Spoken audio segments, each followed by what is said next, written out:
परमहंसाय स्वादित चरण कमल चिन्ह मकरंदाय भक्तजन मानस निवासाय श्री रामचंद्राय नमः।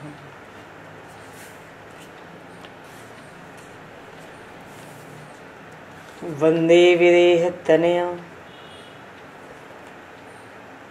पदपुंडरीकम्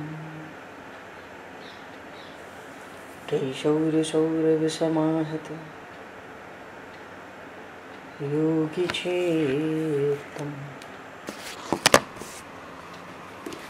हन्तुं प्रतापमनिशं मुनिहंससेव्यं सन्मानशालिपरिपीत परागपुञ्जम्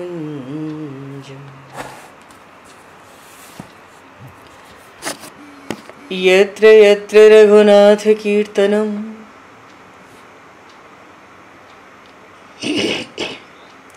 तत्र तत्र कृतमस्तकाञ्जलिं बाष्पवारि परिपूर्णलोचनं मारुतं नमत राक्षसान्तकम् कुन्द इंदुसमदेह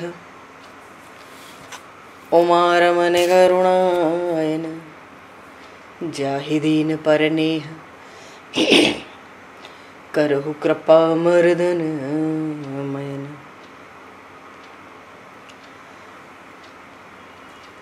प्रहलाद नारद पराशर पुंडरीक व्यासे अम्बरीश शुक शौनक भीष्म दालभान रुक्मांगद अर्जुन वशिष्ठ विभीषणादीन एतानहं परम भागवतान् नमामि।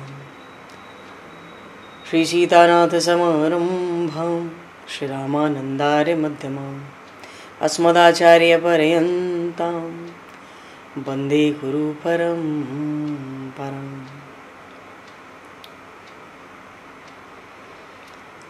वर्णानामर्थसङ्घानां रसानां छन्दसामपि मङ्गलानां च कर्तारो वन्दे वाणी विनायकौ।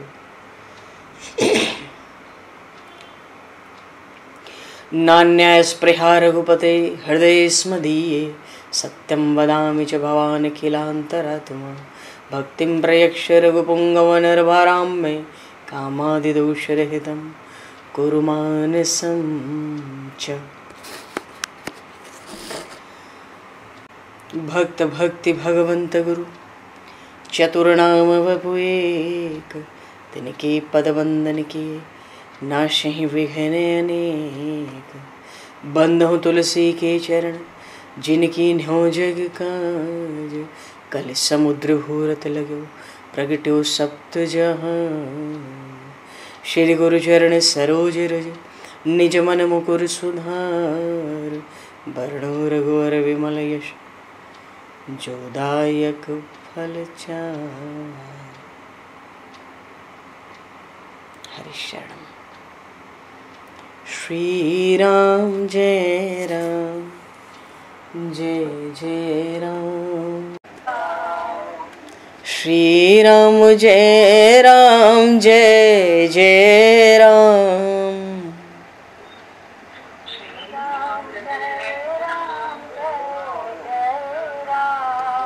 श्री राम जय राम जय जय राम।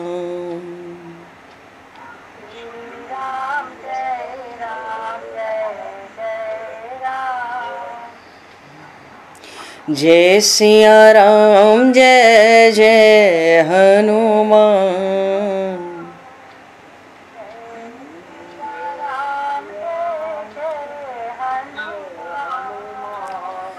श्री गुरु रामानंद भगवान।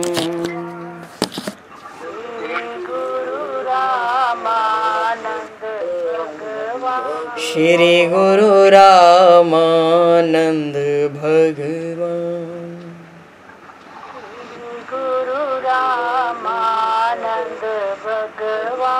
श्री राम जय राम जय जय राम। श्री राम जय राम जय जय राम। जय सिया राम जय जय सिया राम। जय सिया राम जय जय सिया राम। जय सिया राम जय जय सिया राम। जय सिया राम जय जय सिया राम। बोली सियावर रामचंद्र भगवान की जय। संपूर्ण राम दरबार की जय। श्री अवध मिथिला धाम की जय। श्री बांके बिहारी लाल की जय। 84 कोस ब्रजमंडल धाम की जय। श्री रामचरितमानस जी महाराज की जय। श्रीमन्नाम महाराज की जय। श्री पंडरीनाथ भगवान की जय। कली पावन अवतार गोस्वामी तुलसीदास जी महाराज की जय। सब संतन की जय, सब भक्तन की जय, समस्त वैष्णवन की जय, समस्त पूर्वाचार्य चरणन की जय, समस्त संप्रदाचार्यन की जय। श्री सद्गुरुदेव भगवान की जय। गंगा मैया की जय, जमुना मैया की जय, सरजू मैया की जय, गौ माता की जय, तुलसी माता की जय, पृथ्वी माता की जय, एकादशी महारानी की जय। जय जय श्री सीताराम, जय जय श्री राधेश्याम। नमः पार्वती पते हर हर महादेव। हरि शरणम। अनंत कोटि ब्रह्मांड नायक सर्वेश्वर पूर्ण परात्पर ब्रह्म असंख्य कल्याण गुणगण लय भक्तवांक्षा कल्पतरु शरणागत वत्सल भक्त वत्सल दीनबंधु दया सिंधु श्री कौशल्या आनंद वर्धन श्री दशरथ नंदन श्री जानकी कंठभूषण भगवान श्री सीताराम जी महाराज की असीम कृपा करुणा से श्री हनुमान जी महाराज की परम पावन भावमयी सन्निधि में महापुरुषों की भावमयी उपस्थिति में एवं आप सभी श्रद्धालु भक्त वैष्णवों की मंगल सन्निधि में मानव जीवन का सर्वोत्कृष्ट फल भगवत गुणगान भगवत कथा का आनंद हम सभी श्री राम कथा के माध्यम से प्राप्त करने जा रहे हैं। सर्वप्रथम आप सभी भक्त जनों के श्री चरणों में भगवत भाव से सादर वंदन सादर नमन। आप सभी को यथा योग्य जय सिया राम, जय जय श्री राधे, हरि श्याम, जय श्री राम।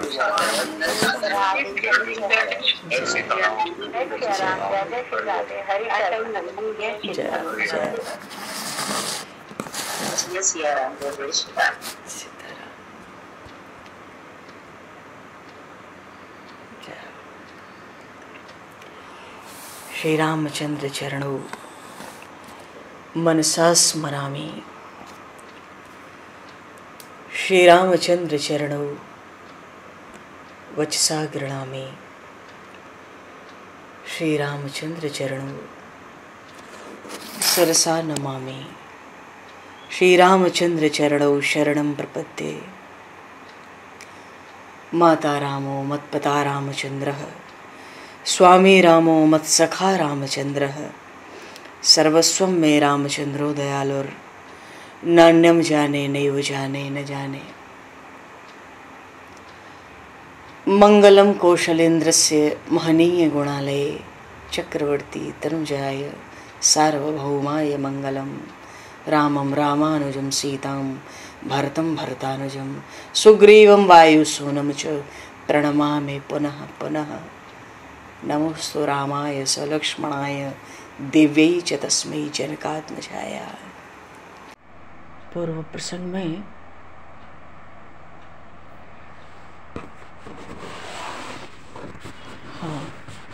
भगवान श्री राम सुबेल पर्वत पर विराजमान है और थोड़ी काव्य रचना भी हुई, कविताएं भी हुई।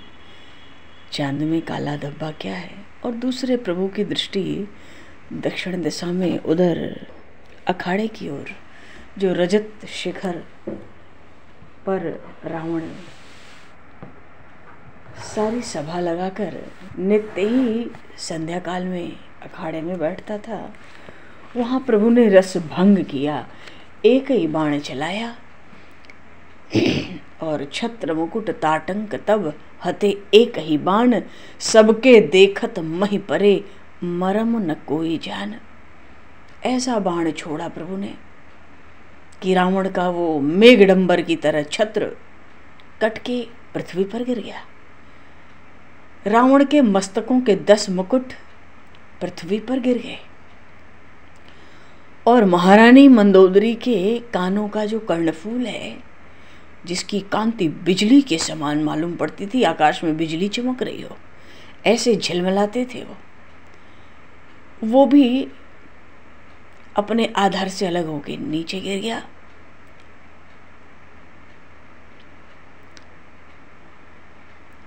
विभीषण जी ने पहले ही कहा था कि प्रभु ये तो जो रावण है ये कोई काली घटा नहीं आती है, कोई बरसात नहीं होने जा रही है, हमें गुफा में जाने की आवश्यकता नहीं है। छत्र मेघ डंबर सिरधारी सोई जनु जलद घटा अतिकारी। इतना अभिमानी रावण, इतना प्रबल शत्रु तो उसके सर पर है, सुबेल पर्वत पर बैठा है सेना के साथ। परम प्रबल रिपु शीस पर तदपि सोच नहीं त्रास। उसको न कोई चिंता है न कोई भय है। अपने राक्षसों को दिखाना चाहता है, मुझे कोई भय नहीं। विभीषण जी ने कहा ये मेघडंबर नहीं, ये कोई काली घटा नहीं, ये तो रावण का महाछत्र है और ये कोई बिजली नहीं कड़क रही, ये तो मंदोदरी श्रवण ताटंका सोई प्रभु जन दामनी दवंका। यही इसके कान के कर्णफूल बिजली की तरह चमकते हैं। और मृदंग ऐसे ऐसे रावण को प्रसन्न करने के लिए बजते हैं। बाजहि ताल मृदंग अनूपा सोई रव मधुर सुनहु सुर भूपा। मृदंग की मधुर मधुर ध्वनि आपको मालूम पड़ता है धीरे धीरे बादल गरज रहे हैं, बिजली चमक रही है, बादल मेघ की घटाएं घुमड़ घुमड़ के आ रही हैं। प्रभु ने देखा बड़ा अभिमानी है तो प्रभु मुस्कान समुझ अभिमाना। चाप चढ़ाई बाण संदाना। एक ही बाण गया, लौट कर आ भी गया और उस बाण ने एक ही बाण से छत्र भी गिरा, वो महाछत्र टूट कर गिर गया, सारे मुकुट गिर पड़े और कुंडल भी अपने आधार से अलग हो गए। क्षति किसी की नहीं हुई, पर एक बाण ने प्रभु के 3 काम किया। अस कौतुक कर राम सर प्रभ से आए निसंग। भगवान के लिए तो खेल है सब। अस कौतुक, प्रभु श्री राम के उस बाण ने ऐसा खेल किया और खेल करके तरकस में वापस आ गए निशंग में। सब देखते ही रह गए। बानर सेना देख रही थी, आवाज भी बंद हो गई, बिजली की कड़क भी बंद हो गई, बादलों की घटा भी नहीं दिखती। अरे सब तो टूट के वहां गिर गए। पर वहां न कोई आंधी, न कोई भूकंप, न कोई हलचल, न कोई अस्त्र शस्त्र, किसी ने कुछ नहीं देखा। तो जो रस था, आनंद था, वो भंग तो हो ही गया। भयभीत तो सब थे ही, सबको पता था सेना तो आई गई है सुबेल पर्वत पर। रावण सभा सशंक सब देखी महारस भंग। रावण की सभा में सब भयभीत हो गए कि ये खुलेआम ये क्या हुआ, कुछ भी नहीं पता पड़ा। कौन आया कौन गया, कैसे कुंडल गिरे, कैसे छत्र टूटा, कैसे रावण के सब मुकुट गिर गए। तो रावण का मस्तक का आकार भी बड़ा विशाल था, तो मुकुट कैसे थे? सूर्य से तेज, सूर्य से के प्रकाश से भी ज्यादा तेज एक एक मुकुट में होता था। रावण ने मुकुट तो झटपट सजा लिए। कंपन भूमि न मरुत विशेषा, अस्त्र शस्त्र कछु नयन न देखा। न भूकंप है, न कोई तूफान आंधी है, न अस्त्र शस्त्र है, नयन न देखा, किसी ने देखा ही नहीं। तो सबको तो यही लगेगा ना, सोच ही सब निज हृदय मझारी, असगुन भयउ भयंकर भारी। ये तो कोई बहुत बड़ा अपशकुन घटित हो गया। रावण ने देखा सभा में भय है, बड़ी युक्ति बनाकर बात करता है। सिरऊ गिरे संतत शुभ जानी, मुकुट परे कस असगुन ताही। मैं तो अपने भगवान शिव को एक एक मस्तक काट कर चढ़ा देता हूं, तब तो तुम लोग कहते हो बड़ा शुभ है, इतने वरदान मिल गए उससे, बड़ा शुभ हुआ। और जब मुकुट गिरते हैं तो अपशकुन कैसे है? पर रावण कुछ भी युक्ति बनावे, ये तो जो घटना घटी सबके बीच में भरी सभा में, मंदोदरी सोच उर बसेऊ, जबते श्रवणपुर मही खसेऊ। महारानी मंदोदरी के हृदय में भारी चिंता, वो तो उठ के चली गई और अपने निज अंतःपुर में जाकर विचार करती हैं, कर्णफूल का गिरना तो बड़ा अमंगल सूचक है। नेत्र में जल भर आया, रावण भी पीछे पीछे आया ही था कि महारानी मंदोदरी भयभीत होंगी तो बड़ा कठिन हो जाएगा, इनके चित्त को प्रसन्न करना चाहिए। रावण भी पीछे पीछे आया, सभा उसने विसर्जित कर दी, सब जाओ अपने घरों में आज विश्राम करो। तो कर्णफूल गिरे तो बहुत भयभीत है महारानी मंदोदरी का हृदय। देखा रावण भी आ गया है अंतपुर में, आंसू बरसने लगे, हाथ जोड़ लिए दोनों, सुनहु प्राणपति विनती मोरी। मंदोदरी रावण से कहती, मेरी बात मानो, मेरी विनय सुनो, मैं बार बार आपको समझाती हूँ, कंत राम विरोध परिहरो। वो श्री राम अब आ गए हैं, कई बार समझाया है आपको, उनसे विरोध मत करो, उनके साथ विरोध त्याग दो। जानी मनुज जनि हठ मन धरहु, बार बार उनको मनुष्य कर कह के हठ ना करो।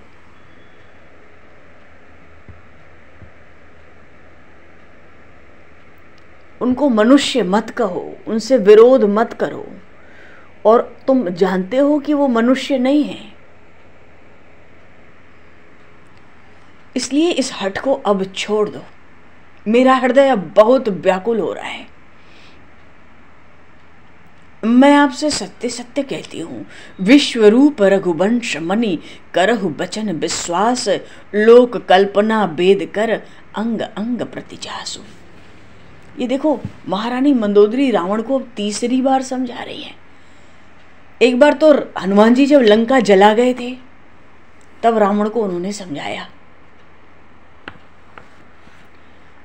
और जब भगवान सुबेल पर्वत पर आकर विराजे, राम समुद्र के ऊपर सेतु निर्माण करके जब प्रभु आ गए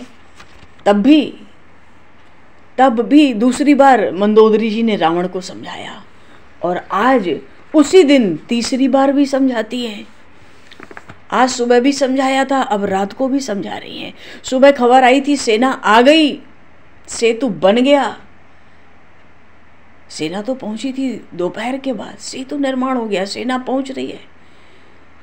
और रात को कर्णफूल गिर गए, तुम्हारे सब मुकुट गिर गए, छत्र कट के गिर गया सबके बीच में, तुम्हें भय क्यों नहीं होता उन श्री राम से? मंदोदरी जी रावण से कहती हैं, अरे देखो वो शारंगधारी श्री राम आ गए हैं। सुबेल पर्वत पर बानर भालुओं की भीड़ हो रही है। उन श्री राम के मस्तक पर मुझे तो छत्र लगा हुआ भी दिखता है। शंख की ध्वनि का कोलाहल सुनाई पड़ने लगा है। समुद्र तो उन्होंने खेल खेल में बांध लिया। मुझे तो वो बड़े क्रोधित दिखलाई पड़ते हैं। तुम अब भी अपने इस रावण के दुर्ग, इस लंका के दुर्ग के भीतर क्या सो रहे हो? पहले तो उन्होंने अपने एक साधारण दूत को भेजा था ना, जिसने लंका जला दी, और अब तो सुना जा रहा है कि करोड़ों पद्म सेना उनके साथ है। अरे रावण, कुछ तो विचार करो। जो उन श्री हरि से विमुख हो गए, उन्होंने कितना सुख पाया है जीवन में। भाव है कि प्रभु से विमुख होकर रावण को तो दुख ही भोगना पड़ेगा ना, उसके कर्म में तो दुख भोगना ही ठहरा। इसलिए मंदोदरी जी ने कहा, मोमति अजहू जानकी दीजे, लंका पतिय कहत पियासों यामे कछु न छीजे, पाहन तारे सागर बांध्यो तापर चरण न भीजे, बनचर एक लंक ते जारी ताकि सरी क्यों कीजे। और आवत देखी बान रघुपति के, तेरो मन न पसीजे। मेरी समझ से तो श्री जानकी जी को उनको अब हर हाल में अब दे ही देना चाहिए। अब बिल्कुल विलंब नहीं करना चाहिए तुम्हें, इसमें तुम्हारी कोई हानि नहीं है। जिन्होंने जल पर पत्थर तैराकर समुद्र को बांध लिया और समुद्र पार करने में जिनके चरण भींगे तक नहीं, उनसे विरोध न करो। जिनके एक भेजे हुए एक बानर ने लंका जलाई, मानो उनकी बराबरी, उनसे झगड़ा कैसे किया जा सकता है। अब तो तुम घुटने टेक दो, दोनों हाथ जोड़ लो, उनसे क्षमा की प्रार्थना क्यों नहीं करते।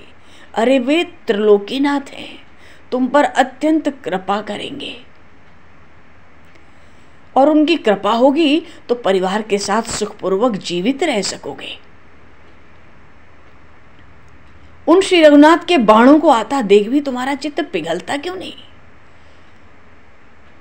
अरे उन स्वामी ने लंका को तो जलवा दिया, यहां का राज्य भी विभीषण को दे दिया। मानो विभीषण का राज्य तिलक तो कर दिया, लंका भी जलवाई और ये राज्य भी दे दिया। इतने पर भी समझ जाओ, अरे इतना तो समझो कि तुम्हारे प्राण तो बच जाएं। पर रावण तो महाअभिमानी है, अधम है।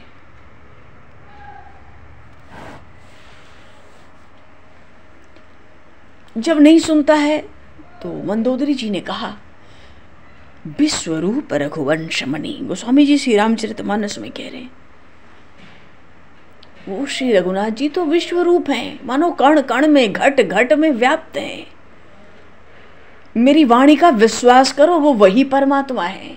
बार बार उनको मनुष्य कह के अपना अनर्थ न करो। वो तो विश्वरूप है, हर रूप में वो ही है। अरे वेदों ने भी उनके अंग अंग में सब लोकों की कल्पना की है। पद पाताल शीस अजधामा, अपर लोक अंग अंग विश्रामा। भगवान के विराट स्वरूप का वर्णन किया यहाँ पर मंदोदरी जी ने रावण को। भ्रिकुट बिलास भयंकर काला, नयन दिवाकर कच घनमाला। जासु घ्राण अश्विनी कुमारा, निशि अरु दिवस निमेश अपारा।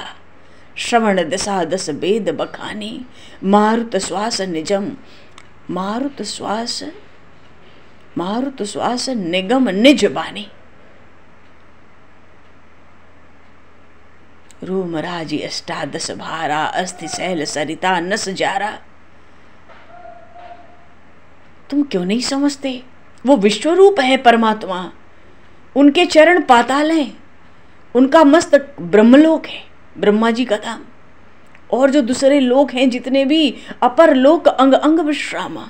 उनके अंग अंग में समस्त लोकों का, लोकपालों का, दिक्पालों का निवास है। और उनके भ्रकुटी का विलास बड़ा भयंकर काल है। उनकी भौं थोड़ी टेढ़ी नहीं हुई कि बस। और उनके नेत्र सूर्य और चंद्रमा हैं। उनके जो बाल दिखते हैं, अरे यही तो मेघ हैं। उनके नासिका अश्विनी कुमार, ये दो हैं, अश्विनी और कुमार, देवताओं के वैद्य कहलाते हैं। और ये जो रात्रि दिन है, ये तो उनकी पलकों का गिरना उठना है। तुम मेरी बात का विचार क्यों नहीं करते। अरे अपने प्राणों की तो रक्षा करो। इन विराट पुरुष भगवान के, उन विश्वरूप रघुवंश मणि के जो कान हैं, यही 10 दिशाएं हैं, ऐसा वेद कह रहे हैं। तुम जानते हो, मानो ये भी कहते हैं तुम तो वेदों के बड़े ज्ञाता पंडित हो, तुमसे बड़ा वेदों का ज्ञान रखने वाला कौन है। श्रवण दशा 10 वेद बखाना। और उनकी जो श्वास है वो तो वेद ही हैं। वेदों का ज्ञान, वेद तो उनकी श्वास है, सहज श्वास है। लोभ ही उनका आदर है, दांत ही उनके भयंकर कराल यमराज की तरह हैं। और उनका हंसना ही माया हास, उनका हंसना ही माया है। भुजाओं में दिक्पालों का बल है, दिक्पाल बसे हैं। और उनका मुख तो अग्नि के समान है, आनन अनल। जिह्वा में वरुण विराजमान है। इस सृष्टि को तो खेल खेल में वो प्रकट करते हैं, नष्ट कर देते हैं। खुद ही निकालते हैं, खुद ही अपने आधार पर टिकाते हैं, खुद ही नष्ट कर देते हैं। रोम राज 18-12, रोम रोम पर 18 प्रकार के अन्न हैं, औषधियां हैं, उनकी हड्डियां ही ये पर्वत हैं। और ये जितनी नदियां बह रही हैं, सरिताएं, यही उनके शरीर, उन विश्व रूप श्री रघुनाथ के नसें हैं। अस्थिशैल सरिता नस जा रहा, और उधर उदधि, ये समंदर ही उनका पेट है। अधगो जातना, और नीचे की इंद्रियां ही नरक है साक्षात। अरे रावण, तुमसे क्या कहूं, जग में प्रभु का बहु कल्पना, ये समस्त अनंत विश्व सृष्टि प्रभुमय है।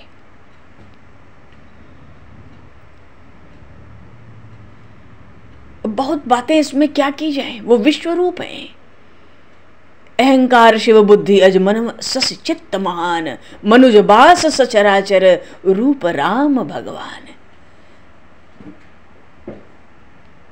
उनका मन ही चंद्रमा है, उनकी बुद्धि ही ब्रह्मा है, उनका चित्त ही महातत्व है, और अहंकार ही शिव है।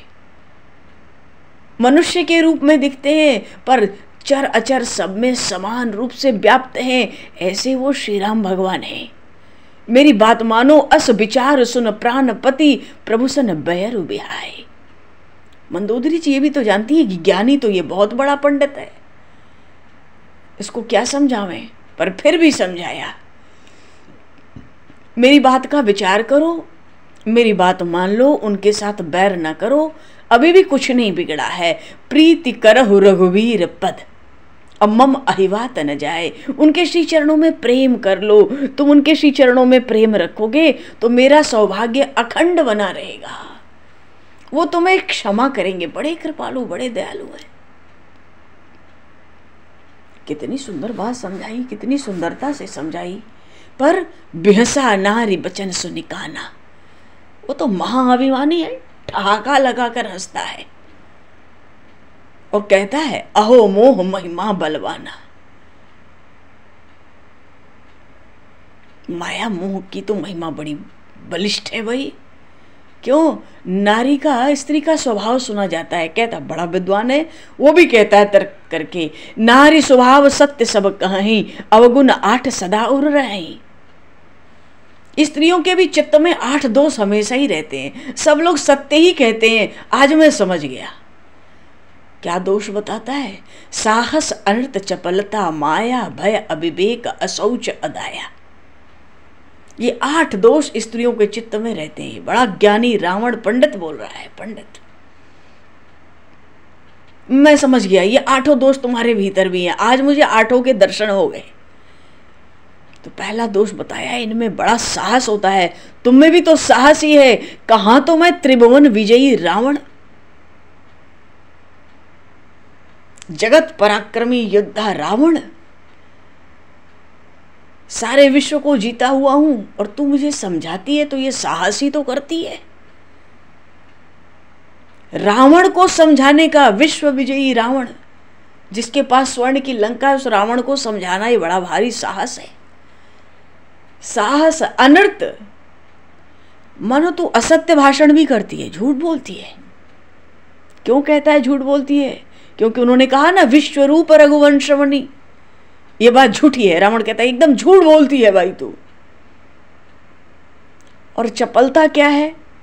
जब तेरी बात को मैं नहीं मानता हूं कि वो विश्व रूप है, तेरी बात जब मैं नहीं मानता हूं तो तू युक्ति से चपलता करती है। चपलता क्या है कि भाई कहती है मेरी बात पर विश्वास कर लो, तू कुछ भी कहे तो मैं विश्वास कर लूं। जो बड़ा होता है उसकी बात मानी जाती है, जो छोटा होता है उसकी बात मानी जाती है। बड़ों की बात मानना धर्म है, तू मेरी बात मान, तू भयभीत मत हो। रावण से बड़ा योद्धा कौन है? तो एक तो तू साहस करती है, दूसरे तू उस मनुष्य को जो नर है उसको तू विश्वरूप बताती है, तो अनर्थ हुआ ना। और चपलता, युक्ति करके मुझे कहती है विश्वास करो मेरी बात पर। और माया तो तू बहुत करती है, सजल नयन कर जुग कर जोरी, रोना पीटना और हाथ जोड़ना गिड़गिड़ाना, ये माया ही तो फैलाती है भाई, और क्या करती है। माया भी है, चपलता भी है, अनर्थ भी है तेरी वाणी में, और तू साहस करती है रावण को समझाने का, और भय भी तो है। डरती है तभी तो रोती है, मुझे कहती है कि उनसे बैर मत करो। और तुम्हारा अविवेक भी है, अज्ञानी भी हो तुम। क्यों तुमने कहा उस राम से प्रेम करो, प्रीति करो रघुवीर पद, ये तुम्हारा अज्ञान है। एक सामान्य नर के लिए, मनुष्य के लिए तू कहती है उससे प्रेम करो, और अशौच भी है, कहता है तुम में अपवित्रता भी है। अपवित्रता क्या है कि तू अपना स्वार्थ तो देखती है, मेरी प्रतिष्ठा नहीं देखती। क्या रावण किसी के आगे झुक सकता है? अपना स्वार्थ देखती है कि मम अहिवात न जाए, मेरा सौभाग्य अखंड बना रहे, पर मेरी प्रतिष्ठा नहीं देखती, मेरा यश नहीं समझती, मेरा कितना यश है। उस एक वनवासी राम का गुणगान करके तू मेरा अपमान करती है, और अदाया, तुझमें दया भी नहीं है, मानो कहता है तू क्रूर है। तो क्रूर क्यों है भाई महारानी मंदोदरी? रावण को लगता है इतने बानर भालू आए, मेरे राक्षसों का भंडारा होगा, बढ़िया भरपेट भोजन करेंगे, महीनों महीनों के लिए तृप्त हो जाएंगे। तू उनको बानर भालुओं को खा लेने देना नहीं चाहती, तू युद्ध करने देना नहीं चाहती, तेरे अंदर दया नहीं है मेरी प्रजा के ऊपर। राजा के भीतर तो प्रजा के लिए बड़ा वात्सल्य, पुत्रवत प्रेम होता है, मुझे मेरी प्रजा से बड़ा प्रेम है, पर तेरे अंदर मेरी प्रजा के प्रति क्रूरता है, तू दया नहीं रखती। सारे दोष मुझे आज तुझमें दिखते हैं। और सुन, तूने तो उस शत्रु का बड़ा रूप हमसे बखान कर दिया, रिपुकर रूप सकलतें गावा, बड़ा विशाल भय मुझे सुनाती हो, जिससे मैं उस वनवासी तपस्वी से भयभीत हो जाऊं। इतना चतुर है न रावण। देखो अभी अंगद जी आने वाले हैं, ये क्या संभाषण करता है, किस स्तर का संभाषण वार्तालाप उन दोनों में होता है। रावण बोलने में बहुत वाचाली है, ये तो हनुमान जी भी समझ गए कि ये बोलता बहुत है, और हाजिर जवाब है, तुरंत 2 4 10 बात बोलता है। फिर सोचता है कि नहीं, अगर इसको थोड़ा भी कड़ा होकर बोलूंगा तो बात बिगड़ जाएगी। ऐसे ही विभीषण उधर चला गया, युद्ध का संकट सर पर है, और पूरी शत्रु की सेना आ चुकी है सुबेल पर। नहीं, तो उसने तुरंत अपने मन को बदला, ऐसा चतुर है, और बड़े प्रेम से बड़ा प्रेम प्रकट करके कहता है, चलो मतलब उसको लगता है जो कह दिया सो कह दिया, अब भी संभाल लो, सो सब प्रिया सहज बस मोरे। मानो तुम्हें जितना भय है उस राम से तुम चिंता मत करो, अरे सब कुछ तो मेरे वश में है और तुम जानती हो। लेकिन मैं समझ गया कि तुमने जो ये शत्रु की प्रशंसा सुनाई ना, विश्वरूप रघुवंश मणि करहु बचन विश्वास, अब मैं समझ गया, समुझ परा प्रसाद अब तोरे, तुम्हारी कृपा से ही तुम्हारी बात का रहस्य अब मुझे समझ आ रहा है। तो मंदोदरी ने सोचा क्या पता कुछ समझ आ गई इसको। कहता है, जानियो प्रिया तोरी चतुराई, तुम बड़ी चतुर हो, तुमको पता है कि पति को कैसे प्रसन्न किया जाता है, कैसी वाणी से। तुमने उस राम को विश्व रूप कह के तुमने मेरी प्रभुता का गान किया, मैं समझ गया, तुमने मेरी महिमा का गुणगान किया। यही विधि करहु मोर प्रभुताई, अरे तव बत कही गूढ़ मृगलोचनी, तुम्हारी बात में बड़ा रहस्य छिपा था, मैं समझ नहीं पाया। अरे जब मैं समझा तो समुझत सुखत और सुनत भय मोचनी, तुम्हारी बात को जब भीतर भीतर समझा, अब समझाऊं, बड़ा सुख हो रहा है। और उस वाणी को तो सुनने से ही सारा भय दूर हो गया। अरे मंदोदरी जी ने सोचा ये तो उल्टी कहानी हो गई, जो थोड़ा बहुत कुछ भय होगा कहता है वो भी दूर हो गया, और इसको सुनने में बड़ा सुख मिल रहा है। मैं हर तरह से समझा रही हूँ, उसको सुख मिल रहा है। कहता है सुनने में समुझत सुखद सुनत भय मोचनी। तो रावण कहना चाहता था सुखद क्या है और सुनत भय मोचनी। रावण कहता है मंदोदरी जी से, तुमने उस तपस्वी को विश्व रूप कहा, विश्व रूप रघुवंशमणि, और मैं हूं विश्वजित, जिते चराचर झारे, किसी को मैंने छोड़ा ही नहीं जो मेरे बस में ना हो। 3 लोक 14 भुवन, तो तुमने उसको विश्व रूप कहा और मैं तो विश्वजीत हूं, तो मैं तो पहले ही जीत चुका हूं। ये बात तो मुझे पता ही नहीं थी कि अगर वो विश्व रूप है तो मैं तो विश्वजीत हूं। इससे तो सारा जो थोड़ी बहुत बात थी वो भी खटपट खत्म हो गई। बड़ा सुख हो रहा है, बड़ा आनंद हो रहा है मेरे हृदय में। तरह तरह से बातें बनाने लगा। तुमने तो मेरी ही प्रशंसा की है उसके बहाने। अब बहुत बढ़िया, अब तुम्हारी बात में बढ़िया समझाऊं। मंदोदरी जी ने मन में सोचा, पिय ही काल बस मति भ्रम भयो। इसका काल आ गया है सिर पे, इसलिए इसकी बुद्धि में भ्रम होता है।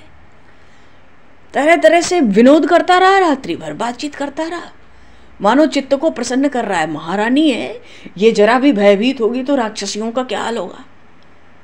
और जब सुबह हुई, यही विधि करत विनोद बहु, प्रात प्रगट दसकंध, सहज असंक लंकपति सभा गयहु मदम अंध। ये तो अपने मद में अंधा ही है। सुबह उठते ही सारे मुकुट उकुट साजबाज सजा के, इनको कौन सी संध्या गायत्री करनी है, जाके दरबार में बैठ गया।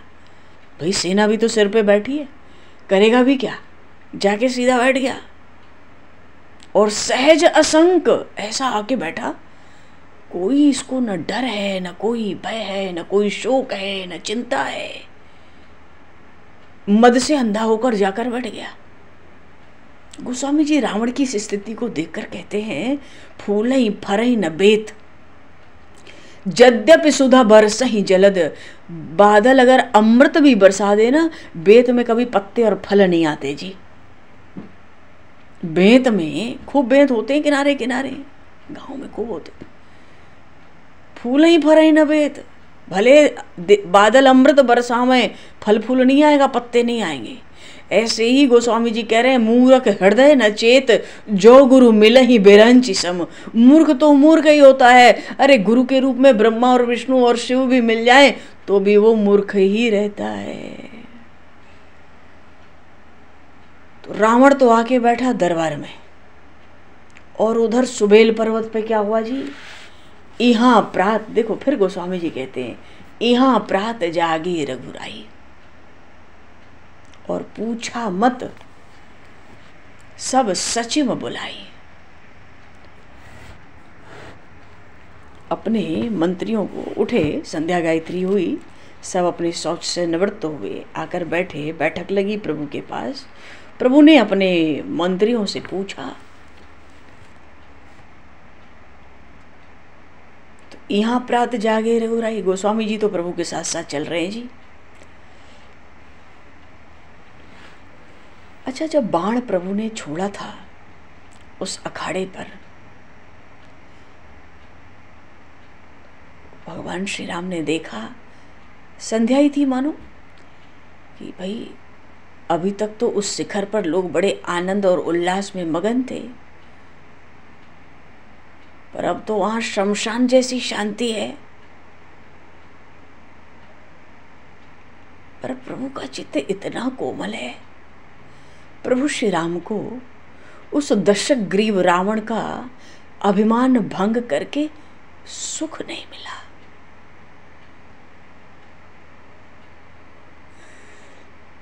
जब प्रभु ने बाण छोड़ा और तुरंत ही धनुष दे दिया था लक्ष्मण जी को कि ज्या उतार दो इसकी, पर जब तक धनुष दिया तब तक वहां आनंद उल्लास समाप्त, मानो वह अखाड़ा शमशान जैसी शांति से व्याप्त हो गया था।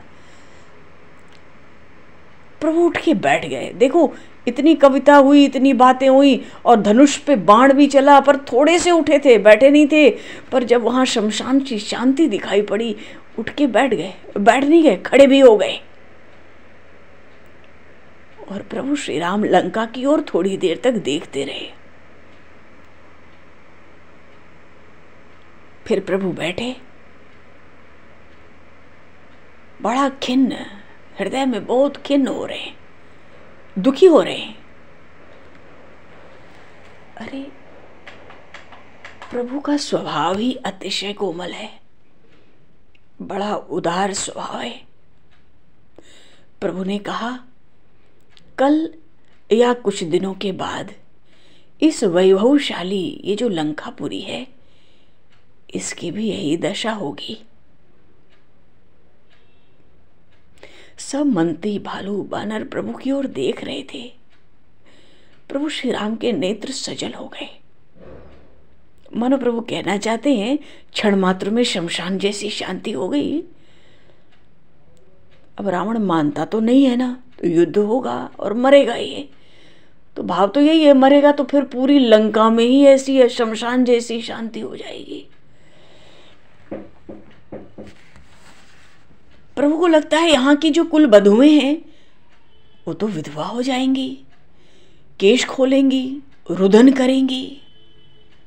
कहाँ तो ये स्वर्णपुरी लंका, तो स्वर्णपुरी जो लंका है इसके घर घर में शमशान जैसी स्थिति हो जाएगी। प्रभु का स्वर बदला। उन्होंने कहा, इस दशग्रीव का अभिमान, उसका अधर्म राम को ये क्रूर कर्म करने को विवश कर रहा है। सुग्रीव, विभीषण, जामवंत सब दौड़े प्रभु की ओर।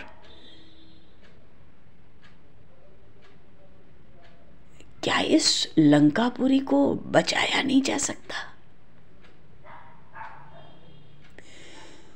प्रभु का हृदय व्याकुल हो उठा। मुझे तो श्री जानकी चाहिए, मैं सारी स्वर्णपुरी लंका को शमशान क्यों बनाऊं? अरे सीता को तो आश्वासन है कि मैं मिलूंगा, किंतु जब ये वीर राक्षस मार दिए जाएंगे, इनकी विधवाओं को वो आश्वासन भी नहीं मिलेगा।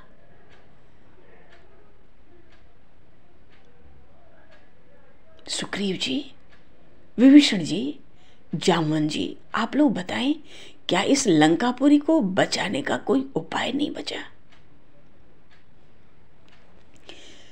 प्रभु ने देखा, विभीषण जी ने देखा कि प्रभु श्री राम तो युद्ध के बाद की स्थिति यहाँ लंका में देख रहे हैं और व्याकुल हो रहे हैं कि यहाँ की राक्षसियों की क्या हालत होगी। सब तो मर जाएंगे, क्योंकि भगवान का तो संकल्प था, निश्चर ही न करऊं मही, तो कोई नहीं बचना है।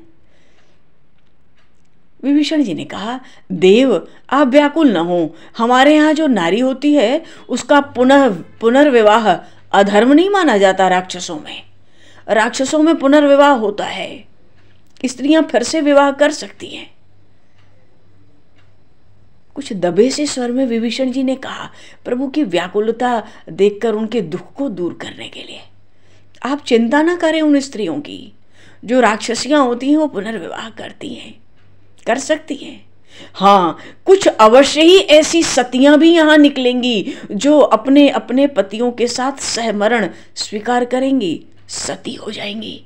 ऐसी सतियां भी लंका में हैं, उनको मैं प्रणाम करता हूं। तो उधर तो रावण गर्वित होकर सुबह ही सुबह आके बैठ के दरबार में बैठा, और यहाँ प्रात जागे रघुराई, यहाँ तो कुछ और ही चर्चा हो रही है। वो अभिमान में फूला जा रहा है, वो मद में अंधा हुआ रावण, और यहाँ प्रभु व्याकुल हो रहे हैं। ऐसा कोमल स्वभाव, ऐसी उदारता, बानर भालुओं के भी नेत्रों में जल भरा था। ये कैसे युद्ध करेंगे? युद्ध के पहले ही इतनी दया, इतनी कृपा। उपाय पूछते हैं, ये लंका क्या बचाई? अब इतना बड़ा सेतु निर्माण हुआ, आ गए, यहां भी कह रहे हैं क्या लंका को बचाने का उपाय नहीं है? लक्ष्मण जी को ये बात अच्छी नहीं लगती, वो तो सबको भस्मीभूत कर देना चाहते हैं।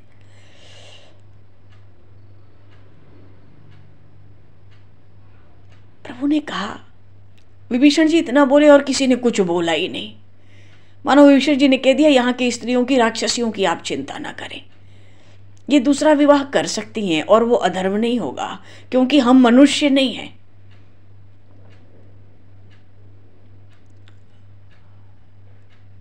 प्रभु ने कहा, हमको एक प्रयत्न और करना चाहिए। दशग्रीव किसी भी प्रकार यदि समझ सके, अरे प्रभु श्री राम का स्वभाव भी, प्रभु श्री राम का ऐसा कोमल स्वभाव है कि शत्रु का भी संकट वो सह नहीं पाते।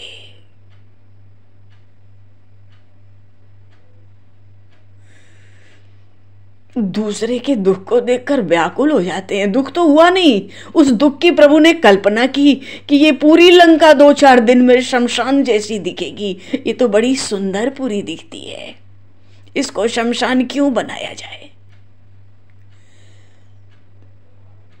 प्रभु कहते हैं देखो, यदि वो दशग्रीव अधर्म का मार्ग छोड़ दे तो उसे क्षमा कर देना मेरे लिए सहज है, मैं उसको सहज ही क्षमा कर दूंगा। अभी तक जो हुआ कोई बात नहीं। जामवन जी ने देखा प्रभु तो बड़े अधीर हो रहे हैं, एक प्रयास और करना चाहते हैं, किसी तरह रावण को बुद्धि आ जाए। रावण का भी संकट देखा नहीं जाता। जामवन जी ने प्रस्ताव रख दिया, बाली तने को दूत बनाकर उसके पास भेजकर एक बार देख लीजिए, आपके चित्त को प्रसन्न होना चाहिए नाथ। ये बड़े बुद्धिमान हैं बाली पुत्र अंगद, और बाली से मित्रता हो गई थी राक्षस राज रावण की। हो सकता है बाली पुत्र अंगद राक्षस राज रावण के सामने जाएं तो उनके उस रावण का वात्सल्य अंगद के प्रति कुछ प्रकट हो जाए। रावण तो ये अंगद तो रावण के लिए पुत्र जैसे होंगे, मित्र का बेटा है, और एक ही बेटा है। रावण के तो 1 लाख पुत्र है, बाली का तो एक ही पुत्र है अंगद। तो मित्रता के नाते ये अंगद रावण के स्नेह के पात्र भी बन सकते हैं, और स्नेह के वात्सल्य के पात्र नहीं भी बने, इनकी बात वो पूरी जरूर सुनेगा क्योंकि ये बाली पुत्र हैं। अब प्रभु को बात अच्छी लगी, कोई विलंब नहीं किया, कहते कहते जामवन जी के प्रस्ताव को प्रभु ने स्वीकार कर लिया। अंगद जी की ओर देखा, प्रभु कहते अंगद तुम्हें कुछ समझाना नहीं है, तुम स्वयं नैतिज्ञ हो। साम दान भेद दंड सबको अपना सकते हो तुम। देखो अंगद, स्मरण रखना, मेरा काम तो केवल सीता को पाना है, इसको ध्यान से निकाल दो। अरे प्रभु को तो पता है छाया की जानकी उनको क्या पाना है, इसलिए अंगद जी को समझा दिया ये बात निकाल दो कि मेरा काम तो केवल सीता को पाना है, ऐसा नहीं है। मुझे ये भी देखना है कि वेद, साधु, देवता, पृथ्वी, गौ, ब्राह्मण, इन पर कोई संकट न बना रहे।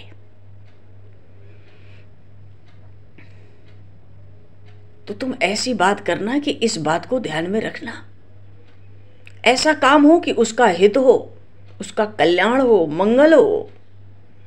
उसके कल्याण मंगल से पूरे लंका का कल्याण मंगल होगा, ऐसा ही प्रयत्न करना। अच्छा, प्रभु ने ये बात क्यों कही कि श्रुति, साधु, देवताओं की रक्षा,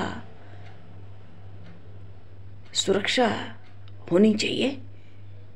इसलिए कही कि मानो अगर रावण तुम्हारी बात मान भी जाए, श्री सीता जी को हमें लौटा भी दे,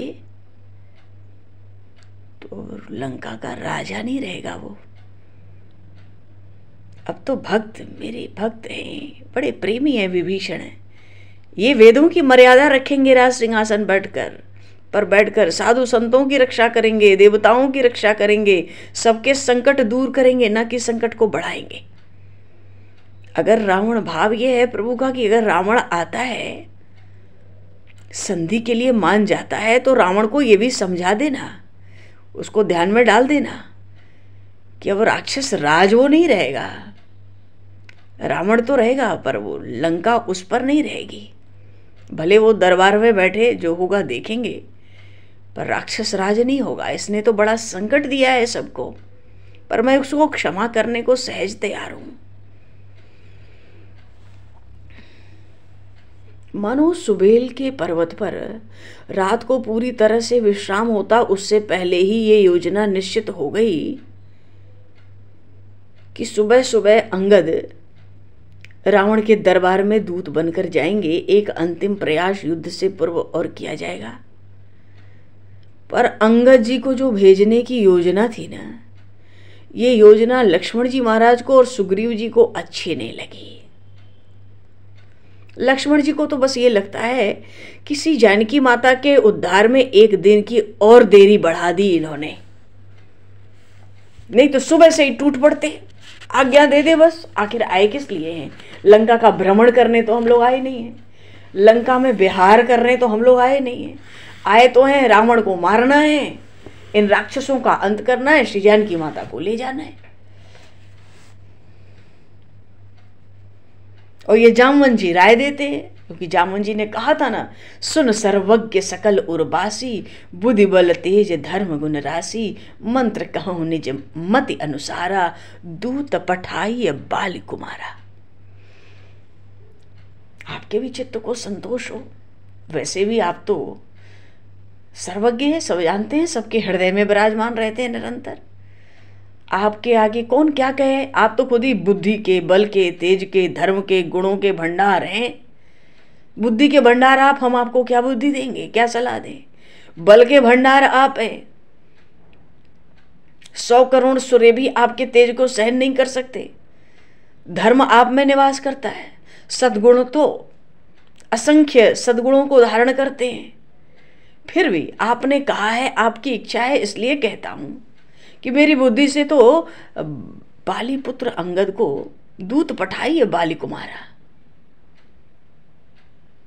तो बात सबको ठीक लगी, पर लक्ष्मण जी को अच्छी नहीं लगी, सुग्रीव जी को भी अच्छी नहीं लगी। अरे अब लंका में आकर क्या करना है? इतना प्रयास जो किया है सेतु निर्माण का, इतना सब कुछ हुआ है। पर प्रभु को अच्छा लगा। अंगद सन कहे कृपा निधाना। प्रभु ने तो अंगद जी को बुला लिया,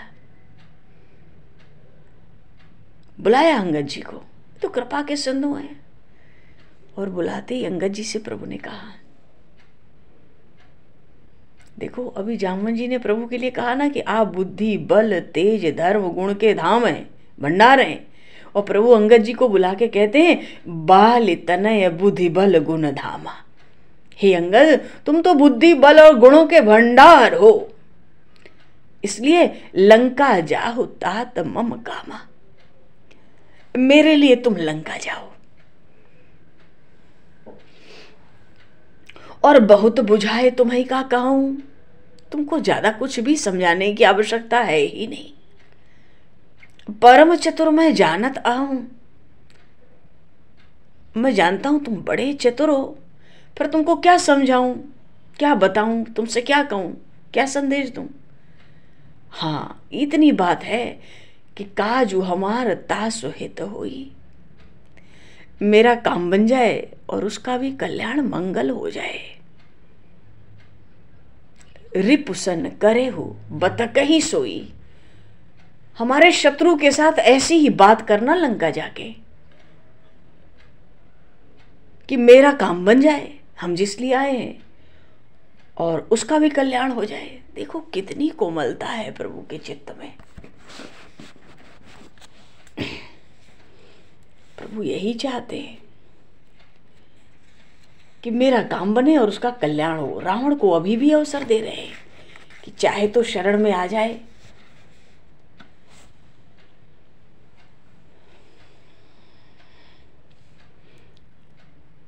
भगवान के सब कार्य तो स्वयं सिद्ध हैं जी। अंगद जी को लगता है प्रभु के सब कार्य तो स्वयं सिद्ध हैं, फिर भी ये प्रभु मुझे आदर देते हैं। इनको कौन सा काम किसके लिए करना कराना है? मुझसे कहते हैं कैसे लीलामय भगवान है, मुझसे कहते हैं लंका जाहु तातमम कामा, बालितने बुद्धि बल गुण धामा। तो अंगद जी तो भाई बुद्धि के भंडार हैं। ये तो जो वार्तालाप होगा रावण से, उसी से पता पड़ जाएगी इनकी बुद्धि कैसी है और इनका बल कैसा है, ये भी मालूम पड़ जाए। और गुण भी इनके बहुत विलक्षण हैं। ये भी सभा में, रावण की सभा में सबको मालूम पड़ गया कि ये अंगद क्या है। अंगद है बाली, उसका जो बल था अपार समंदर की तरह बल कहा जाता था, इतना बलवान बाली। जिसका बल अपार समंदर के समान असीम बल रखता था बाली, और उन बाली का ये एकमात्र पुत्र है अंगद। तभी भगवान ने कहा, बाल तनय बुद्धि बल गुण धामा। तुम तो बल बुद्धि गुणों के भंडार हो जी, इसलिए लंका जाहु तात मम कामा। प्रभु ने कुछ भी नहीं समझाया सिखाया, किसी ने कुछ नहीं बाली पुत्र अंगद को। प्रभु ने तो स्पष्ट कहा, बहुत बुझाए तुम्हें का कहूं, परम चतुर मैं जानता हूं। रावण बहुत चतुर है तो तुम भी बड़े चतुर हो वाणी में। हनुमान जी बड़े खुश हुए, पर क्यों, दुखी कर दिया था रावण ने उनको बोल बोल के। हनुमान जी को लगा कि बस अब बात बनी है। रावण को भी पता चलना चाहिए कि उससे बढ़कर भी किसी की जबान यहाँ चलती है, हमारे पास किसी की कमी नहीं है। ये अंगद जाएंगे ना, बस ठिकाने तो लगा ही देंगे रावण को। युद्ध भले ही हो, पर रावण को तो एकदम बिना युद्ध के ही उसके बल का मंथन करने वाले हैं ये बालीपुत्र अंगद। क्योंकि हनुमान जी जानते हैं रावण का स्वभाव कैसा है, दुष्ट, वो कैसी बातें करता है। उसको अच्छी बात समझाओ तो वो क्या बात करता है, कहाँ से बोलो वो कहाँ से उत्तर दे के बात करता है, उसकी बुद्धि कैसी है। तो हनुमान जी ने भी सारे वे समझाया तो था ही पहले, बस थोड़ा सा और समझा दिया। बड़ा बाचाली है, मानो वहां पे बाणों का युद्ध तो तुम्हें करना नहीं है, गदा का युद्ध तो करना नहीं है, बातें करता है बहुत निपुणता दिखा के। तुम भी मानो वाणी का ही युद्ध कर आओ उसके साथ। और रघुनाथ जी ने इतनी ही आज्ञा भी दी है, समझा के आओ कि जिससे मेरा काम बने और उसका हित हो जाए। बोलिए श्री राघवेंद्र सरकार की जय, श्यावर रामचंद्र भगवान की जय। सीताराम जय सीताराम, सीताराम जय सीताराम। समय को दृष्टिगत भगवान नाम बोलो और वाणी को विराम दिया जाए। सीताराम जय सीताराम, सीताराम जय सीताराम, सीताराम जय सीताराम,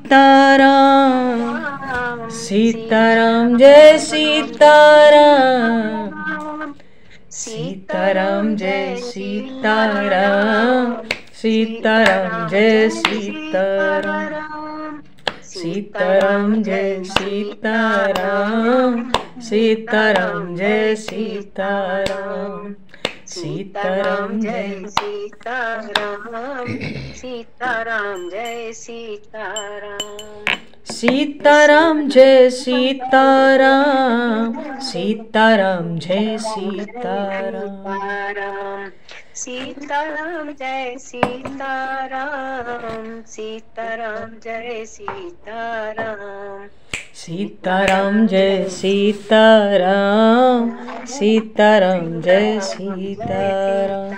बोलिए श्यावर रामचंद्र भगवान की जय, श्री हनुमान जी महाराज की जय, सब संतन की जय, सब भक्तन की जय, श्री सद्गुरुदेव भगवान की जय। समय को दृष्टिगत करते हुए आज यहीं पर वाणी को विराम। वाक्य पुष्पांजलि प्रभु के श्री चरणों में सादर समर्पित, और आप सभी को यथा योग्य जय श्री राम, जय जय श्री राधे, जय श्री राम, जय श्री राधे, जय श्री राम जी, जय श्री राम, जय गुरु महाराज, जय सीताराम, हरि ओम।